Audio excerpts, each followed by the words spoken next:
The last thing the men behind the curtain want is a conscious, informed public capable of critical thinking, which is why a continually fraudulent zeitgeist is output via religion, the mass media, and the educational system. They seek to keep you in a distracted, naive bubble, and they are doing a damn good job of it. In 2005, an arrangement between Canada, Mexico, and the United States was made. This arrangement, unannounced to the public, unregulated by Congress, merges the United States, Mexico, and Canada into one entity, erasing all borders. It's called the North American Union, and you might want to ask yourself why you've never heard of this. In fact, there is only one mainstream reporter who has actually heard of and has had the courage to cover this issue. The Bush administration's open borders policy and its decision to ignore the enforcement of this country's immigration laws is part of a broader agenda.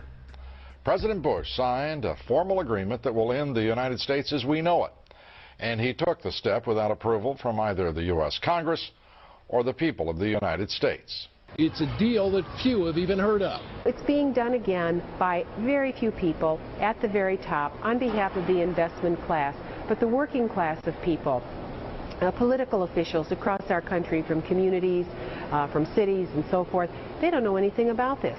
This isn't some trade agreement. It is a total removal of sovereignty from these countries, which will also result in a completely new currency called the Amero. Fall.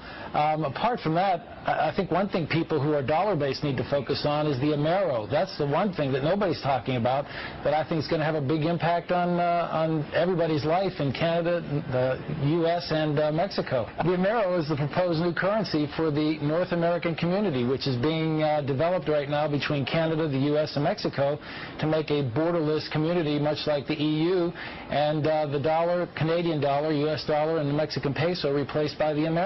By default of this agreement, the American Constitution will eventually be obsolete. You would think that a situation like this would be on the cover of every major newspaper.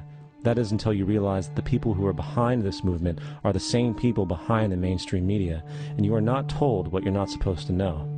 The North American Union is the same concept as the European Union, the African Union, and the soon-to-be Asian Union, and the same people are behind all of them.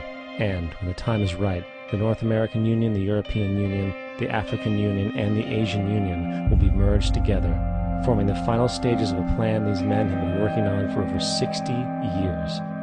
A one-world government.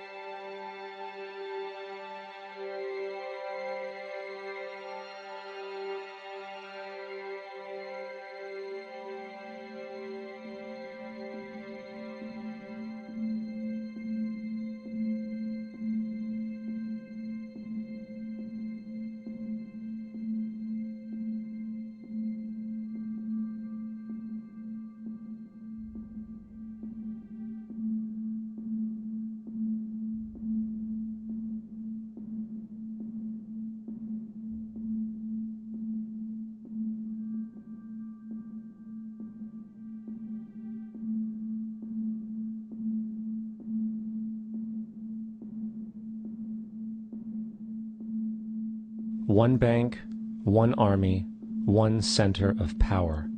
And if we have learned anything from history, it is that power corrupts, and absolute power corrupts absolutely. This is Aaron Russo, a filmmaker and former politician. To his left is Nicholas Rockefeller of the infamous Rockefeller banking and business dynasty.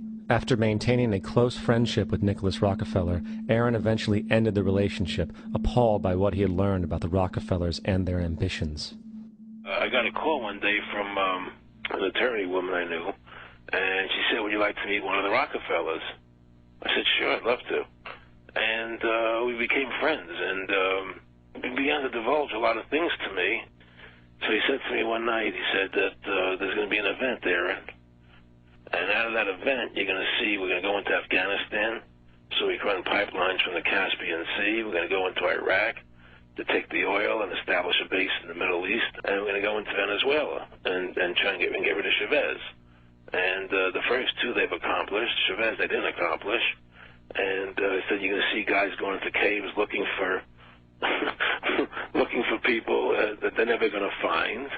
You know, he was laughing about the fact that you have this war on terror. There's no real enemy. He's talking about how by having this war on terror, you can never win it because it's an eternal war. And so you can always keep taking people's liberties away. And I said, how are you going to convince people that this war is real? He says, but the media can convince everybody it's real. I mean, you know, it's just that you keep talking about things. You keep saying it over and over and over again, and eventually people believe it. You know, you created the Federal Reserve in 1913 through lies. You create 9/11, which is another lie. Through 9/11, you're fighting a war on terror, and now all of a sudden you go into Iraq, which was another lie, and now they're going to do Iran. You know, and it's all one thing leading to another, leading to another, leading to another. Now, I would say, what are you doing this for? What's the point of this thing? You have all the money in the world you ever want. You have all the power. I said, you know, you're hurting people. It's not a good thing. And he would say, what do you care about the people for? Take care of yourself and you take care of your family. And then I said, so what are the ultimate goals here? He said, the ultimate goal is to get everybody in this world chipped with the RFID chip and have all money be on those chips and everything on those chips. And if anybody wants to protest what we do or violate what we want, we just turn off that chip.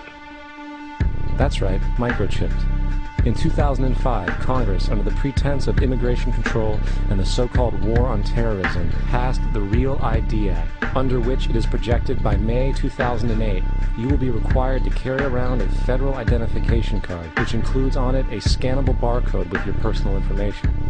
However, this barcode is only an intermediary step before the card is equipped with a VeriChip RFID tracking module, which will use radio frequencies to track your every move on the planet. If this sounds foreign to you, please note that the RFID tracking chip is already in all new American passports. And the final step is the implanted chip, which many people have already been manipulated into accepting under different pretenses. We have a Florida family who are really pioneers in a brave new world. They have volunteered to be the first ever to have microchip identification devices implanted into their body. After 9/11, I was really concerned with the security of my family. I wouldn't mind having something planted permanently in my arm that would identify me. In the end, everybody will be locked into a monitored control grid where every single action you perform is documented. And if you get out of line, they can just turn off your chip, for at that point in time, every single aspect of society will revolve around interactions with the chips. This is the picture that is painted for the future if you open your eyes to see it. A centralized one-world economy where everyone's moves and everyone's transactions are tracked and monitored, all rights removed. The most incredible aspect of all. These totalitarian elements will not be forced upon the people. The people will demand them. For the social manipulation of society through the generation of fear and division has completely detached humans from their sense of power and reality. A process which has been going on for centuries, if not millennia. Religion, patriotism, race, wealth, class, and every other form of arbitrary, separatist identification and thus conceit has served to create a controlled population, utterly malleable in the hands of the few. Divide and conquer is the motto, and as long as people continue to see themselves as separate from everything else, they lend themselves to being completely enslaved. The men behind the curtain know this, and they also know that if people ever realize the truth of their relationship to nature, and the truth of their personal power, the entire manufactured zeitgeist they prey upon will collapse like a house of cards.